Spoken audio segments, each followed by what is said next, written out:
I sold this house to my parents. You're no longer needed. Let's divorce quickly. John said so, pointing at me and telling me to get out of the house quickly. He then started berating me. My in-laws joined in with John, laughing uproariously. But I did not flinch at such treatment and quietly accepted to leave this house. I had a plan. With the luggage I had already packed, I left the house. John and my in-laws do not know. The real hell is about to begin. My name is Sarah Johnson. I am in my 50s. Our marriage has entered its several decades, and our children have grown up and become independent. I used to work at a typical company, but now, through a friend's introduction, I am an instructor of handmade accessory making, which I originally did as a hobby. I feel that transitioning to an instructor was a good decision for me. My students are mostly kind and considerate people, and above all, I can do what I love the most, making accessories. There are people who say you shouldn't turn what you love into your job. But I've been blessed enough not to feel that way. I met my husband, now to be referred as John, at the company I used to work for. John worked for one of our clients, and as we met several times at parties, we gradually found ourselves drawn to each other. That led to us dating and eventually getting married. 3 years after getting married, we had a healthy baby boy. Our son grew up healthy, went on to a renowned university, and now works for a major corporation. He's also married now and leads a happy life with his beautiful wife. As parents, there's nothing more gratifying than our son's happiness. However, my own married life was anything but happy. I believe this started after we'd been married for over a decade, around the time our son became independent. John, who used to be so kind, changed his attitude. Hey, Sarah, hurry up with the food. He started giving orders and instructions as if he thought I was a convenient housekeeper. What's troublesome is that what he says changes every time.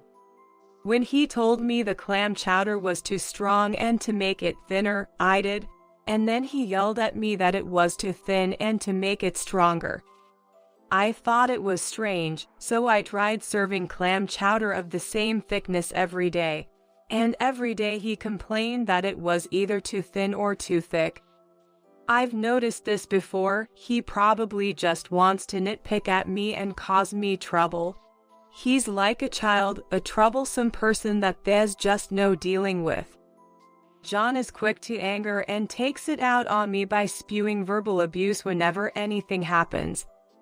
I want to escape from this kind of life. I want to end my life with John and run away. How many times have I thought about this since John's attitude changed?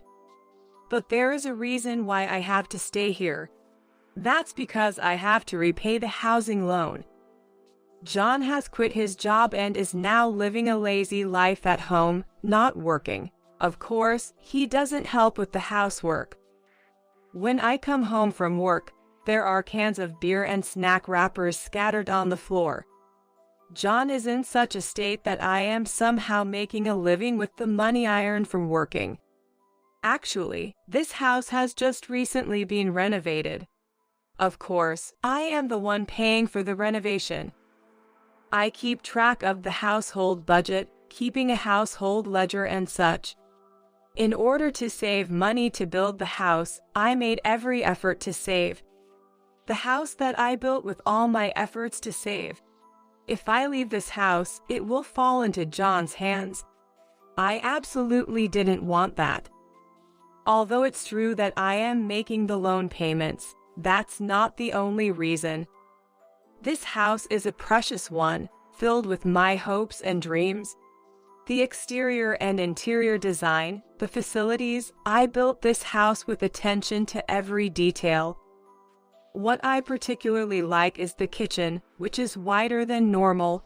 That makes it very easy to work.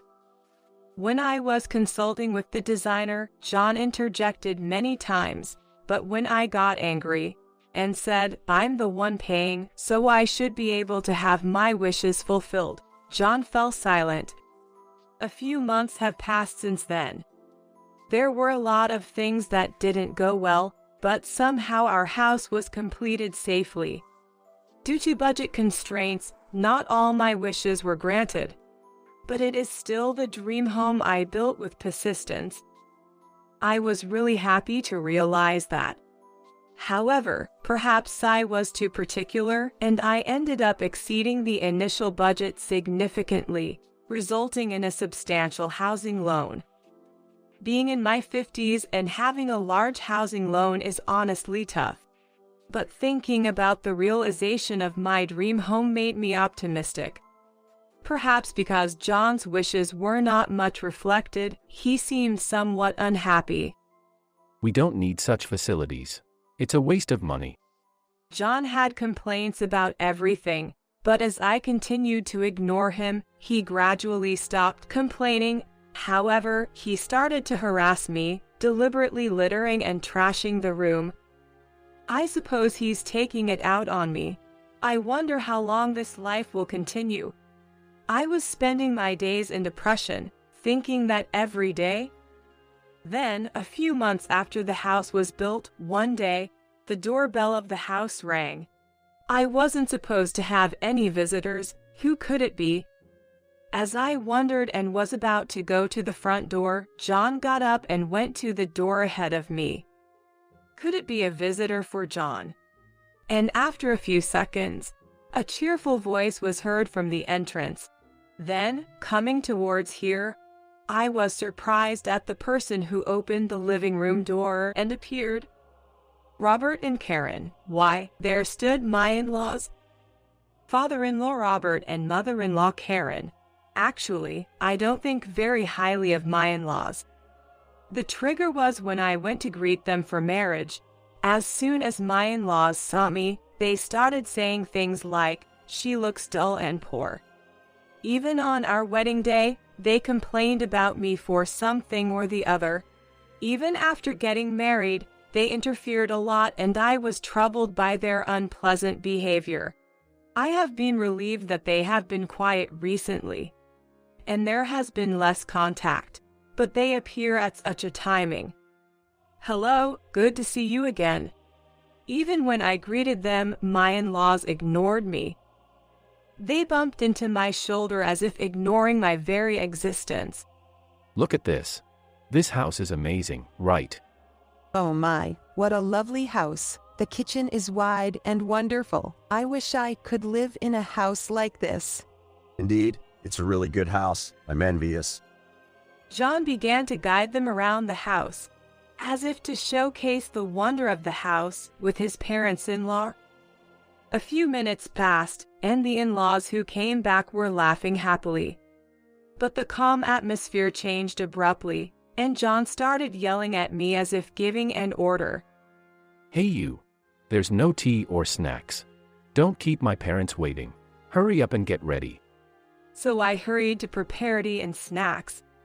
However, since there were no scheduled guests, the snacks ended up being a miscellaneous collection. My in-laws got angry and said, "It's unacceptable to entertain like this when the parents of the husband have come to visit." You can't even prepare decent tea snacks. Po people are indeed different. They kept complaining endlessly, and in the end, they drank all the tea and ate all the snacks. But this is really a good house. I want to live here too. You're always welcome if it's Dad and Mom. After that, my in-laws left without so much as a thank you. Throughout their visit, they only had eyes for John and only looked at me to hurl insults. After they left, I thought I saw a smile on John's face, something I hadn't seen in a long time. From that day on, perhaps at John's invitation, my in-laws started to visit our house often. At first, it was about twice a month, but it became once a week. And recently, they have been coming to our house almost every day. Every time my in-laws come to the house, they only complain to me. And of course, John never defends me, he just nods along with their complaints. It's the worst when he joins in and badmouths me. She doesn't listen to a word I say, and it's really causing me problems. Is that so? Sarah really is hopeless. I was worried from the first time we met. But I never thought she would cause so much trouble for my son. What are they talking about? I'm not causing any trouble. If anything, I'm the one who's having a hard time and want to complain.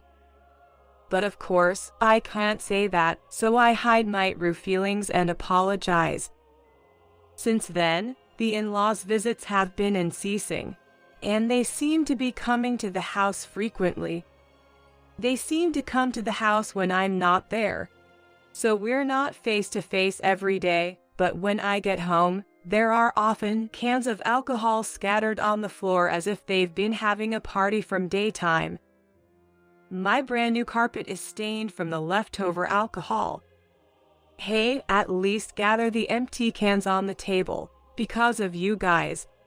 Our new home is stained, and it smells like alcohol. It's just the worst. Stop nagging. You just need to shut up, earn money, and do as I say.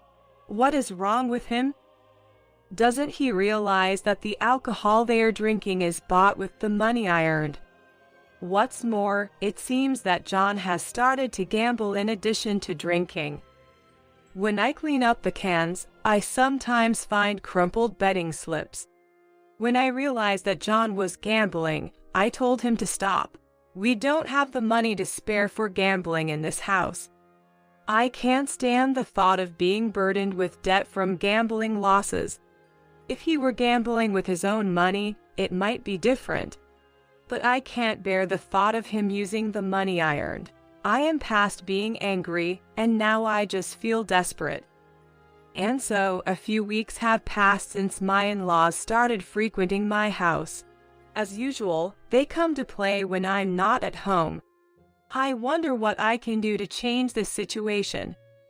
When I finished work early and came home, I saw my in-laws using the facilities of the house as if it were their own.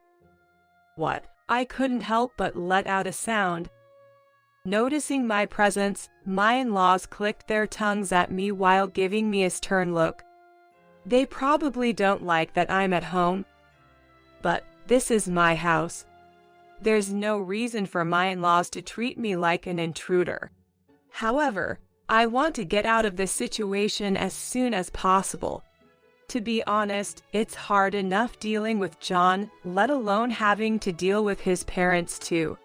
I don't think my mental state can handle it. I must seriously do something about them.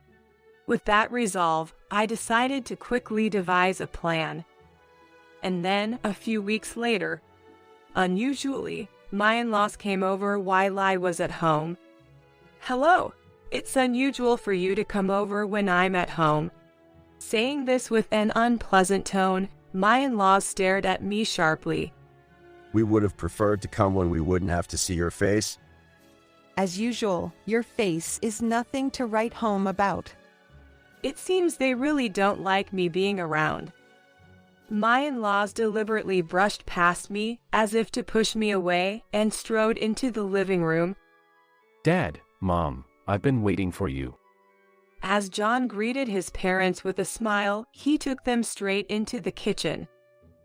Looking at the entrance, the shoes were haphazardly kicked off, giving no sense of behaving as guests. They must think this is their own house. As I peek into the kitchen, I see Karen happily touching the kitchen equipment. Wow, this kitchen is wonderful. I can't wait to cook here. Indeed. The food Mom makes here must be exquisite. After exploring the kitchen, the three of them said, "Next is the bathroom," and headed to the bathroom. It's not their first visit, so it's strange for them to be inspecting the facilities of a house they've been to multiple times. It's as if they are making a final check of something.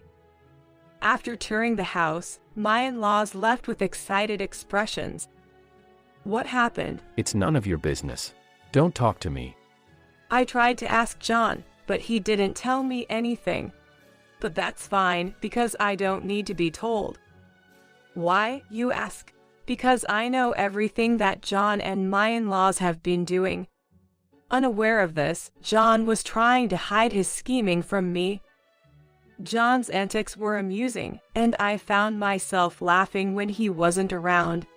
And then, a week later, when I finished work and returned home, there was a large truck parked in front of the house. The words "moving service" were printed on the body of the truck. My eyes met with John's, who was standing next to the truck. But John ignored me and went into the house with the mover he was talking to. By the way, is it safe to enter the house in this situation? As I was wondering what to do and watching from outside, my in-laws arrived as if they had timed it. Oh, you are already home. Damn it. Let's go inside quickly. My in-laws glanced at me, but without saying a word. They treated me as if I didn't exist and went into the house. A few minutes later, the moving company had finished their work and left. Seeing them off were my in-laws and a man named John. And when the truck was completely out of sight, the three of them turned to me. Oh, isn't that Sarah? I didn't realize you were back. Oh, really? When did you get back? I didn't notice. What do they mean, they didn't notice? They must have noticed. There's something we need to talk about. Let's talk inside. Come in. As I entered the house at John's request, I noticed that almost all the furniture had been replaced. And all of it looked familiar. It was all furniture from my in-laws' house. My favorite shelf, desk, and other pieces of furniture were nowhere to be found. It seems they were all removed by the moving company earlier. I sat down on the different transformed sofa, and the three of them addressed me with unnervingly cheerful smiles. We're about to have an important discussion. But you don't have any right to refuse. What's this important talk? When I asked that, John gleefully said, I sold this house to my parents. You're no longer needed. Let's get divorced already. My in-laws chimed in, adding their opinions. That's right. So, please get out already. You're a stranger now. They both burst into laughter at this remark. That's a classic. You're a stranger, so get out. Mom, you're too funny. But it's true, this isn't your house anymore, so get out, stranger. With that, John thrust a divorce form in front of me, his own sections already filled out. But I wasn't surprised. I knew all about their actions. Understood. I'll sign the divorce papers. I filled out the divorce form, took off my wedding ring, and placed it on the table. Then I stood up and said, I'll move out right away. Goodbye. The three of them seemed taken aback, probably thinking I'd fall apart. Ignoring their dumbfounded faces, I quickly packed my few belongings and left the house. Why was I not at all upset, you ask? Well, I had installed surveillance cameras in the house quite some time ago. I set up the surveillance cameras when my in-laws began to visit frequently. Every time they came over, they'd praise the house and say they wanted to live there. I was suspicious because they were visiting more frequently, and they always seemed to visit when I was not home. So, I suspected they were doing something when I wasn't there, and that's when I thought of the surveillance cameras. I was initially hesitant to install the cameras. Even if they were family, I thought it was wrong to invade their privacy. And if I installed the cameras and they didn't do anything, I'd be the bad guy. I had these conflicts, but as my mental state worsened day by day, I decided to install the cameras in the house. The recorded footage was accessible through my smartphone, which was a great feature. During my work breaks, I started checking the surveillance footage on my phone. The first day after setting up the camera, there was nothing unusual. The in-laws came to the house and just had their usual chat with John. Mostly, they were just listening to John's complaints about his daily life, with sad nods. Po John having to go through all that. What a terrible wife she is, making her husband feel bad like this. Their voices were recorded perfectly. Who do they think is providing for their living expenses? The more I listen to their conversations, the more I think they couldn't manage without me, even though they wish I wasn't there. Then, after a few days, I see John and my in-laws on the screen, looking rather cheerful. I wonder if something good has happened. When I turned up the volume to listen in, it seemed John was telling them that he wanted to sell the house to them. I thought it must be a joke. However, the next day and the day after that, John was still talking about selling the house. He really was planning to sell this house to his parents. Moreover, his parents seemed quite excited about it, talking about buying new furniture, renovating for barrier-free access, and happily indulging in their fantasies. Realizing John was serious, I started secretly preparing to move to a new place. I had recorded everything, including the day the movers were scheduled to come and their discussion about divorcing me. So I made a plan to secure a new home in time for the day they would drive me out of the house. I also changed the name on the mortgage for that house. If we divorced, the house wouldn't belong to me anymore. I saw no reason to keep paying for a house I was being kicked out of. The person living in it should pay. Until now, I've been paying the monthly mortgage of around $2,500 since I'm the one who's working. I doubt John and his parents could afford that every month. But they're the ones who brought up the divorce, so I won't let them complain. Even if they were to come crying and begging for forgiveness, I would never lend them money or help them out. With that in mind, I headed towards my new home.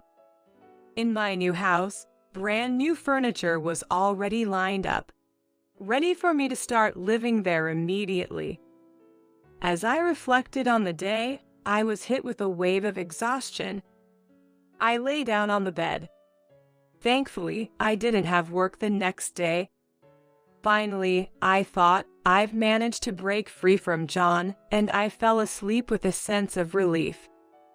When I woke up, it was well past noon, and I had slept longer than I thought. I couldn't remember the last time I had slept so soundly. At least, since I got married to John, I had never slept this peacefully. Though I was hungry, sleepiness won. Should I just go back to sleep? Just as I was thinking about it, the doorbell rang. When I went to see who it was, there were John and my in-laws, looking quite angry. "What are you guys doing here?" I certainly hadn't told them about this house. I wonder how they found out about this house. As I was thinking about it, they kicked off their shoes and stormed into the house. And then, they threw down a piece of paper. What's this? The name on the mortgage has been changed. Well, of course. You guys and I are strangers now, and besides, I don't live in that house anymore. That's not the point. It seems that as soon as I left the house, a document notifying them of the name change on the mortgage arrived. They were apparently stunned to see the monthly payment amount. There's no way we can afford to pay $2,500 a month when none of us is working. Exactly. Our pension isn't even that much. The in-laws talked as if everything was my fault. John nodded along as if he agreed with them. Honestly, it was difficult for me to be scolded like this. Sure, it might have been a mistake to build a house that requires a monthly mortgage payment of $2,500. It's true that we went over budget to meet my desires. However, who was the one who didn't listen to me, didn't work, and spent every day loafing around? Moreover, they tried to steal other people's property without permission. If they had known the amount of the mortgage, they wouldn't have done such a foolish thing. As I kept silent, John crumpled the document in his hand and confronted me. We're not paying this. It's ridiculous. Then, he crumpled the document and threw it on the floor. The in-laws didn't say anything either. I guess they don't know what will happen if they don't pay the mortgage. I started to feel sorry for these three people who don't know such a thing. I don't care if you don't pay, but do you know what happens if you don't? What do you mean, what happens? Of course, you will have to pay. John still seemed to think that I would ultimately pay. Being kind-hearted, I explained to John and his parents what would happen if they didn't make the payments. If you don't pay by the deadline, you'll be treated as delinquent, and late fees will start to accumulate. The more the days pass, the more the amount increases. You might end up having to pay more than $2,500 a month. That's impossible. What kind of stupid thing are you talking about? Stupid thing. It would be better for you to understand this properly. Why don't you look it up? When I said that, for some reason, Robert, with a triumphant look on his face, told John to look it up right away. Next to him, Karen also had a triumphant look on her face. A few seconds later, the look on John's face, who was confidently operating his smartphone saying, "That's impossible," gradually darkened. What? That's got to be a lie. That's what I've been saying. No matter how much you search, the results are the same. Right, Robert? The three of them turned pale as they looked at John's smartphone. Then, Karen spoke to me. We don't have any money. That's right. You guys have savings, don't you? You can divide the assets. John hasn't been working and he's been losing money on gambling. There's no such thing as marital assets. As I told them clearly, John's face became even paler. So, wouldn't it be better to give up quickly and start looking for a job? After we've worked so hard as a couple for so many years. This attitude is unacceptable. Don't you have any desire to help? That's right. How much do you think we've helped you all this time? What on earth is this person talking about? Helped me? I can't remember a single instance where my in-laws helped me. You guys have never helped me. When I clearly stated that, the three of them, trying to please me, clung to me hoping that they could somehow continue to live as they had before. I got tired of it, thinking it was a waste of time to deal with them any longer. I drove the three noisy people out of the room and reported to the police that there are people making noise outside, pretending not to know them. I pretended not to know them, but there's no doubt that they are strangers. Afterwards, the three of them kept making a fuss in front of my house and were taken away by the police who received the report. After questioning, they seemingly determined they could not pay the mortgage after all and moved to a small apartment on the outskirts of town. Perhaps thinking they had to work due to this incident. They seem to be going to various job interviews, but it appears they aren't being accepted anywhere. I heard a rumor that only John managed to get a part-time job and is taking care of my in-laws on a meager salary. As for me, I am living busy days with my work. Not only as a lecturer, but by starting a blog about handcrafts. My monthly income has more than doubled. The effect of the blog has also doubled the requests for lectures, so it's all good. At present, I haven't thought about remarriage yet. I plan to live on my own from now on. While tidying up my room, I found a notebook. It was a household account book I had kept desperately for living expenses. Oh, how nostalgic! I didn't know it was here. I unwittingly let out my muttering. Those days were hard, but I'll turn that hardship into strength and seize happiness with my own power.